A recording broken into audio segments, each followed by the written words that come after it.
What's up, guys? Welcome to week number 10 of off-season training. As you can see, I have gone back to my competition style squat starting this week.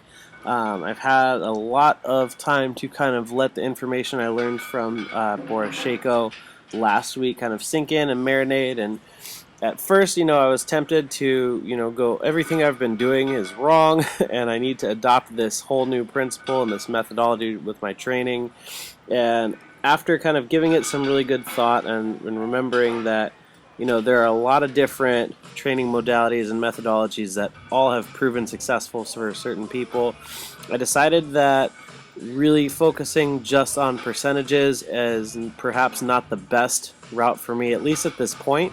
I agree with it and I understand it from a theoretical perspective, but just knowing my personality, if I get too hung up on specific numbers or doing a whole lot of math during my training, it tends to not necessarily serve me the best. So I'm going to be keeping my rotation where I alternate between heavier sets with wraps one week and then lighter sets for a little bit higher reps without wraps. But want to take the principle of really focusing on being smooth with the lift. One of the things that Coach Shako mentioned was that slow is smooth and smooth is fast. And so by focusing on creating technically sound and smooth reps rather than trying to always focus on acceleration and bar speed, that I'm going to end up creating a faster, stronger lift. Just by kind of changing my emphasis, and that was definitely something that I felt ring true here today. I can feel how the work that I've done with the safety squat bar, kind of like earlier this year, has really carried over well into my competition style squat, as well as all of the front squatting and quad work that I've been doing. And if you notice, not only am I holding really good position with my bracing, but the reps just look really smooth and effortless.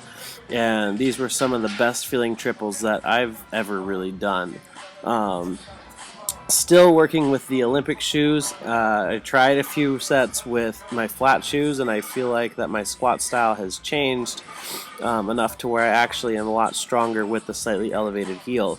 Because I have a tendency to sit too far back and rely too much on just my back and my hip strength, the elevated heel forces me to really utilize my legs and my quads a lot more efficiently, and just makes the whole lift feel a lot more solid and strong. So I kind of changed my mind from earlier this year where I was all, fuck Olympic shoes and these feel horrible. I just didn't know quite how to utilize them, and I think that the reason that they felt so difficult earlier this year was they opened my eyes to the glaring weakness that I had in through my quads. So these felt really great, and I'm excited to see kind of how those progress from over the next couple of weeks. I followed those squats with a new variation called an Anderson squat or a pin squat, depending on who you ask.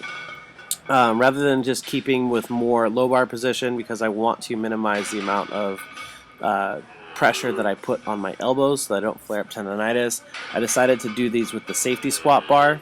The other benefit of that is that it lets me still get some good difficult work in through my upper back, core, and quads, so that way I can continue to build on the things that I have over the last 9-10 weeks with the safety squat bar, but just kind of change the way in which I'm using it. So tried a few different variations of this. I ended up getting more than the working sets that I ended up writing down, because I had the idea of maybe rigging up some bands. I don't have chains here at the gym yet, but I feel like this would be a really good movement for some accommodating resistance. So maybe I will set up a reverse band setup or something next week, because I couldn't quite get the bands dialed in to where I felt like they were helping me that much. So I ended up doing some triples around 240 and 290, and then ended up hitting this top set at 330. And these were just so impressively difficult that I can really see how they're going to help build some power out of the hole. So this will be a fun variation to play around with instead of just using the pause squat like I have in the past. So that is it. I hope you enjoyed the video. If you did, please like and subscribe to my channel. If you haven't done so already, check out my Facebook and Instagram. And as always, be sure to check out the gym's website at www.savagegym.com.